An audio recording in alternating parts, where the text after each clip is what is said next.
Assalamualaikum warahmatullahi wabarakatuh. Selamat berjumpa kembali di pembelajaran dengan menggunakan video YouTube ini pada sesi yang ketiga. Ya. Anda semua, minggu kemarin kita sudah belajar tentang materi jurnal umum perusahaan jasa. Untuk memperdalam materi yang sudah kita pelajari kemarin, marilah kita lihat dan kita cermati video ini. Tolong Anda simak baik-baik ya. Di sini nanti kita akan mempraktekkan bagaimana cara membuat jurnal umum perusahaan jasa. Sebelum masuk kepada materi siklus akuntansi perusahaan jasa, kita lihat siklusnya dulu apa aja, meliputi apa aja. Jadi yang akan kita pelajari dalam perusahaan jasa itu meliputi ini Anda. Ya. Siklus akuntansi perusahaan jasa terdiri dari 3 tahap. Tahap pencatatan, tahap pengikhtisaran, tahap pelaporan. Tahap pencatatan itu meliputi sumber transaksi, ya. Sumbernya transaksi itu apakah berasal dari transaksi intern atau ekstern.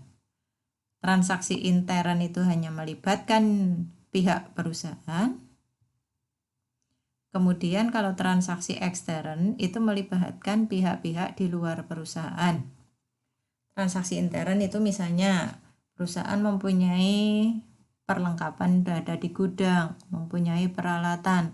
Nah, kemudian kita pakai, digunakan untuk operasional perusahaan. Itu namanya transaksi intern. Sedangkan transaksi ekstern itu yang melibatkan pihak di luar perusahaan, misalnya kita membeli peralatan kan kepada toko lain. Kita membeli perlengkapan, ya, membelinya di luar perusahaan, di toko lain. Nah, itu melibatkan pihak-pihak di luar perusahaan, berarti itu transaksi ekstern. Nah, dari transaksi intern maupun ekstern itu nanti menimbulkan bukti pencatatan atau bukti transaksi. Ya. Bukti transaksi kemarin sudah dipelajari, tetapi pengertiannya silahkan dicari sendiri. Faktur itu apa, kwitansi itu apa, nota debit apa, nota kredit apa, memo apa, ya. Silahkan Anda aktif untuk mencari pengertiannya itu apa. Kenapa? Karena itu nanti akan diterapkan di dalam soal, kemudian soal ini dianalisis, akan kita masukkan ke dalam jurnal. Ya. Baik, kita lanjut. Bukti transaksi tadi dianalisis. Analisis ini menentukan akun apa yang muncul, nominalnya berapa, debit apa kredit, ya, bertambah apa berkurang. Kemudian dari analisis bukti transaksi atau analisis bukti pencatatan ini kita catat ke dalam jurnal umum. Ya. Jurnal umum itu seperti ini. Ya. Jadi ada tanggal, ada keterangan atau akun, ada referensi, ada debit, ada kredit. Kemudian dari jurnal kita lanjut ke buku besar. Ya. Dari jurnal diposting atau dipindah bukukan. Ya. Dari jurnal ke buku besar, ya, dipindahkan. Kemudian tahap pengikhtisaran itu meliputi dari saldo masing-masing buku besar ini, nanti kita ambil, kita catat, kita susun neraca saldo atau neraca sisa atau daftar sisa. Ya. Nah, daftar sisa ini nanti debitnya apa aja, kreditnya apa aja, berapa, jumlah debit dengan jumlah kredit harus sama. Datanya ngambil dari mana? Datanya ngambil dari sini. Ya, dari hasil posting. Kemudian dari neraca saldo, kalau ada beberapa hal yang harus disesuaikan terkait dengan keuangan perusahaan, maka dibuat jurnal penyesuaian. Ya. Jurnal penyesuaian itu apa? Kertas kerja itu apa? Akan kita bahas nanti kalau sudah sampai pada materi ini. Ya. Kemudian tahap pelaporan, ini meliputi laporan membuat laporan laba rugi, membuat laporan perubahan modal, membuat neraca, jurnal pembalik, jurnal penutup, dan neraca sisa setelah penutupan. Untuk materi 1, 2, 3 ini kita sudah belajar, kita sudah praktekkan, walaupun datanya kemarin menggunakan data dari persamaan dasar akuntansi, ya. Kalau besok datanya dari mana? Datanya dari kertas kerja. Ya. Baik, kita lanjut, ya. Sekarang kita lanjutkan ke mekanisme debit kredit. Cara menentukan debit dan kredit. Ya.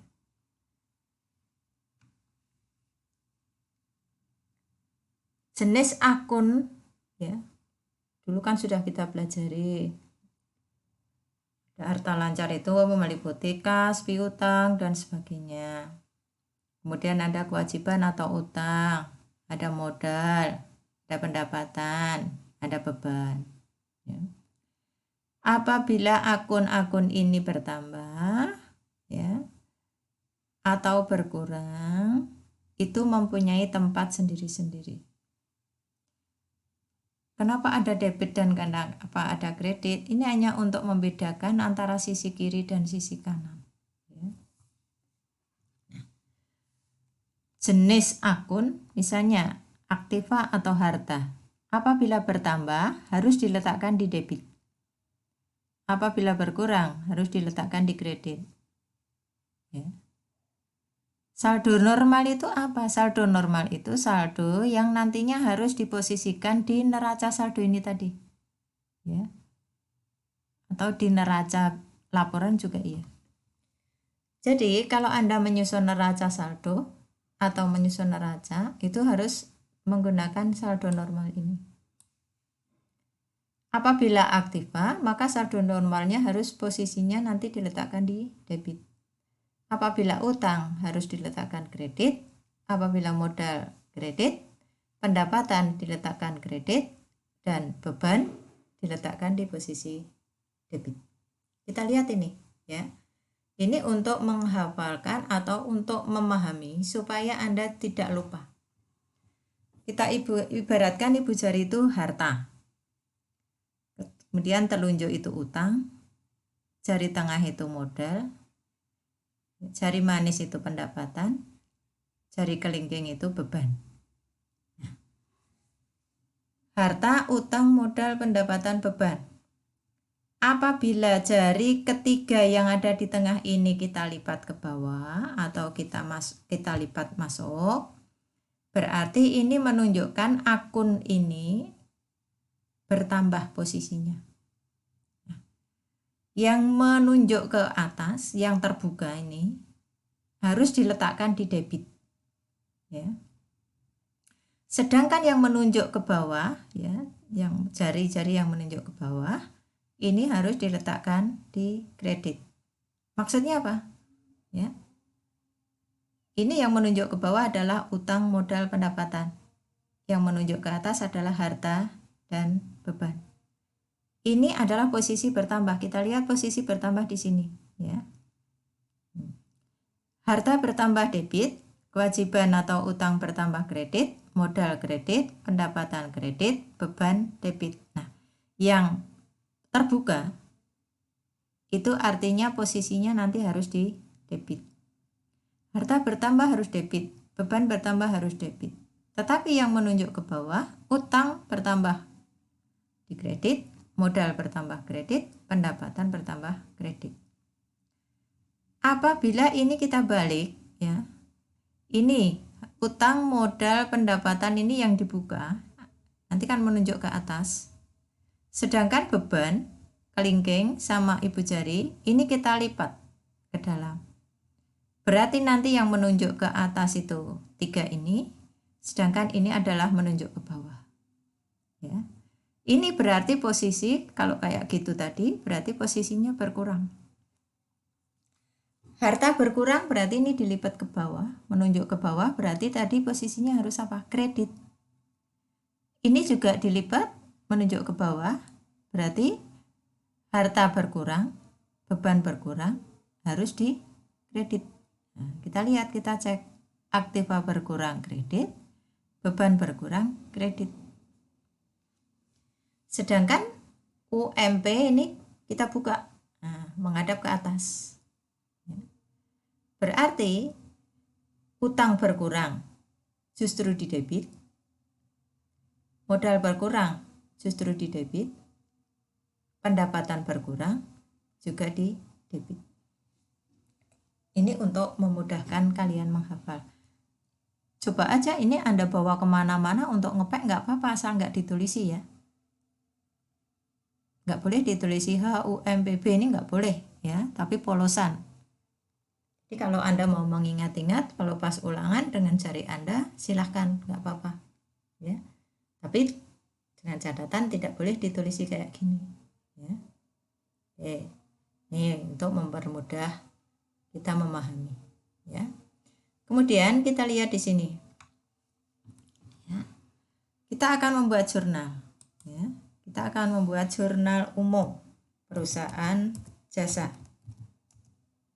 jurnal umum ya. Ini tanggal ya, biasanya misalnya ini kita buat untuk bulan ya. Kemudian di sini tanggal 1, tanggal 2, tanggal 3 dan seterusnya, urut kejadian. Karena ada fungsi jurnal yaitu historis ya, maaf. Itu artinya pencatatan dilakukan sesuai tanggal kejadian ya. Kemudian di sini ada akun atau keterangan ya. Di sini ada kolom referensi, ini diisi nomor akun ya. Misalnya kas diberi kode 111, piutang 112, kemudian perlengkapan 113 dan seterusnya. Nah, kode-kode itu ditulis di sini. Kemudian posisi debit ini digunakan untuk mencatat yang harus dicatat di debit itu angka berapa. Yang harus ditulis di posisi kredit itu angka berapa sesuai dengan kondisi ini. Misalnya, oh ini hartanya misalnya kas berkurang. Oh berarti kalau kasnya berkurang karena harta berkurang berarti di kredit. Maka harus ditulis di kredit. Ya. Baik, kita lanjut dengan latihan soal. Latihan soal yang ada di sini, misalnya kita ambil tanggal 2 Oktober.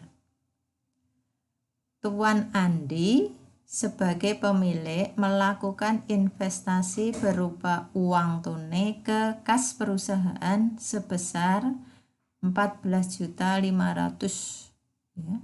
Nah, kita analisis. Kita ibaratkan Andi ini sebagai pemilik memberikan modal atau menginvestasikan hartanya untuk keperluan perusahaan. Berarti kan bagi perusahaan karena diberi modal berupa uang, maka pada tanggal 2 ya, kita tulis tanggal 2 ya. Ini katakanlah misalnya ini Oktober ya. Ini Oktober, kita tulis nanti di sini bulan Oktober, kita tulis tanggal 2 ya. Berarti bagi perusahaan kasnya bertambah.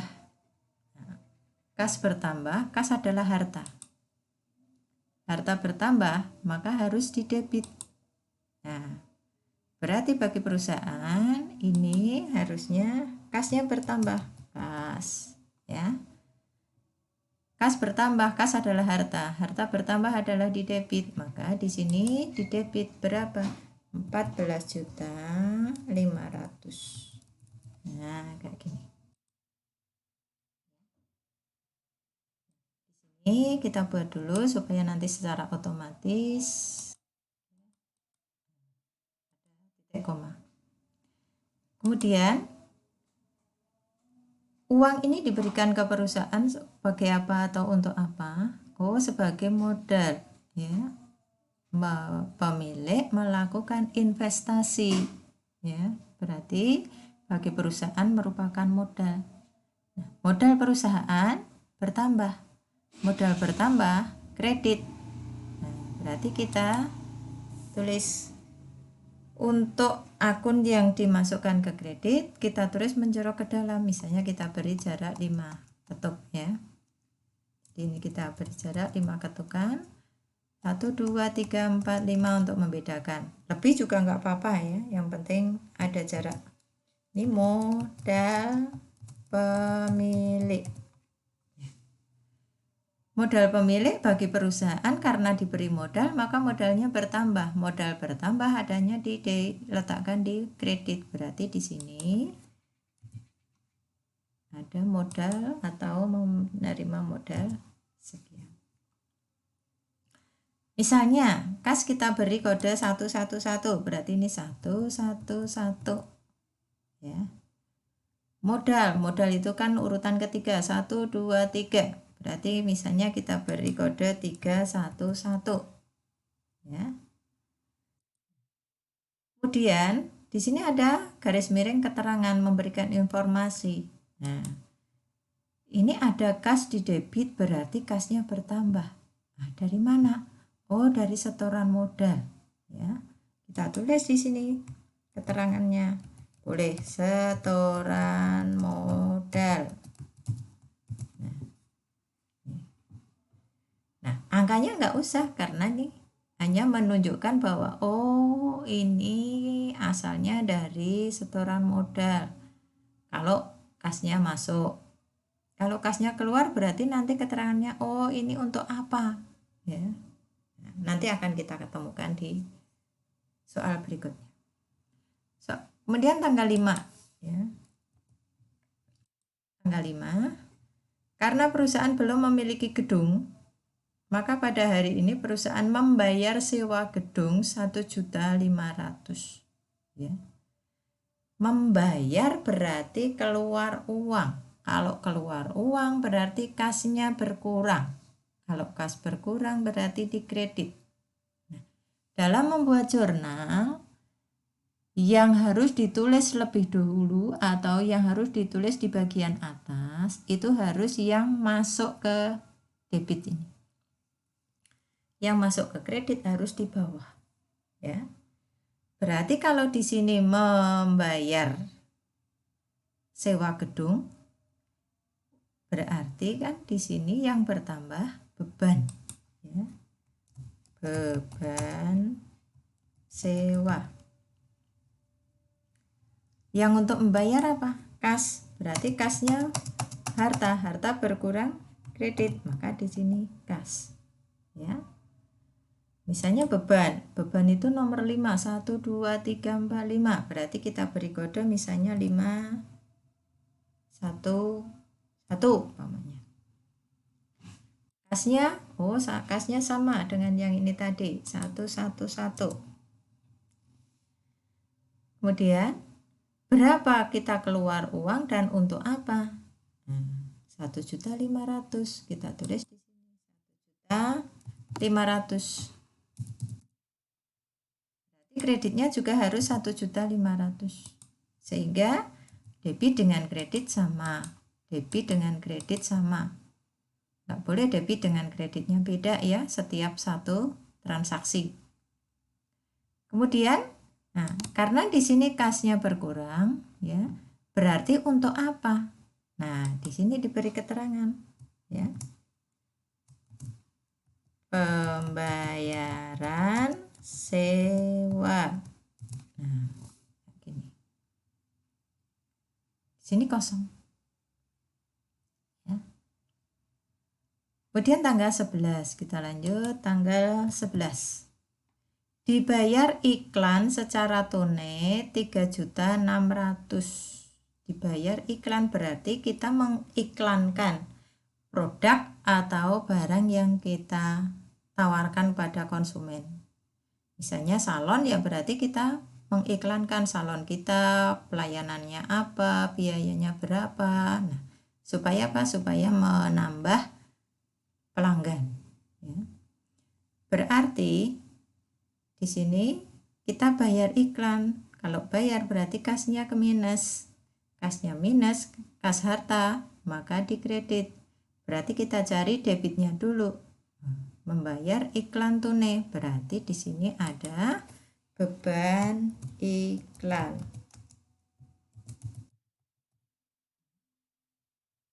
Yang untuk bayar apa? Kas 1, 2, 3, 4, 5. Nah, di sini kas. Beban iklan di sini sudah ada beban 511, berarti ini 512. Kasnya sama dengan yang ada di atas, misalnya kayak gini. Ya. Terus angkanya berapa? Kita bayar beban iklan berapa? 3.600.000. Nah,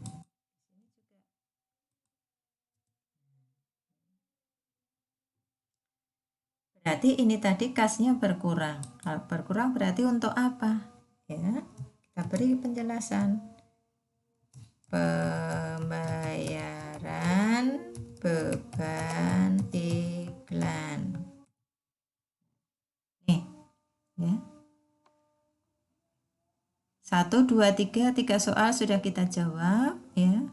Nanti tidak bisa kita semua jawab, ya, karena waktunya nanti terlalu lama. Ya. Ini sudah 20 menit, ya.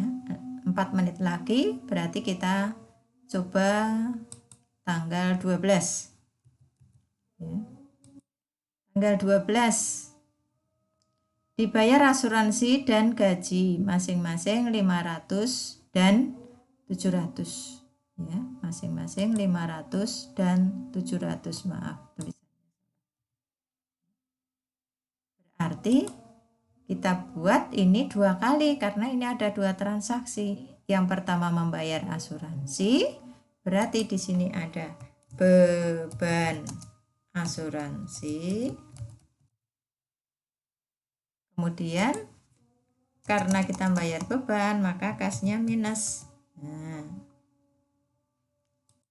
terus di sini karena kasnya minus berarti pembayaran asuransi. Terus yang kedua, masih tanggal yang sama 12 serta membayar beban gaji, ya, 700. Nah, berarti ini ada beban lagi. Beban gaji. Ini keluar uang, kasnya minus, ya. Beban asuransi berapa? 500.000. Kita tulis 500.000. Kreditnya juga sama, 500.000. Beban gajinya berapa? 700.000. Kreditnya juga sama, 700.000. Kemudian kalau ini sudah ada beban 512, berarti ini urutannya 513. Ini kasnya sama, 111. Di sini ada beban gaji, ya, 514. Kasnya berapa? Kasnya sama, 111. Nah, terus ini, maaf, ini juga harus diberi keterangan, ya, karena keterangan ini nanti memudahkan ke posting buku besar. Berarti ini keterangannya pembayaran gaji. Nanti kalau ini sudah semuanya terjawab, ya, maka kita jumlahkan ini dari sini, dari atas. Nah, sampai bawah. Nah, misalnya sampai sini kita jumlahkan. Berapa jumlahnya? Nah, jumlah antara debit dengan jumlah kredit wajib sama karena namanya double entry, pembukuan berpasangan. Berarti antara debit dengan jumlah kredit harus sama. Ya. Untuk soal ini silahkan dilanjutkan, ya. Kemudian kita jawab, nanti jawabannya silahkan ditulis di chat siapa yang berani menjawab. Kemudian kita komen, kalau salah nanti kita betulkan bareng-bareng, ya. Nah, pas 25 menit kurang dikit, ya.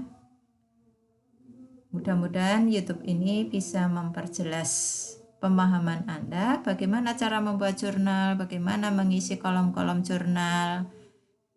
Maka jawabannya adalah sebagian seperti ini. Nanti akan kita lanjutkan dengan latihan-latihan, ya.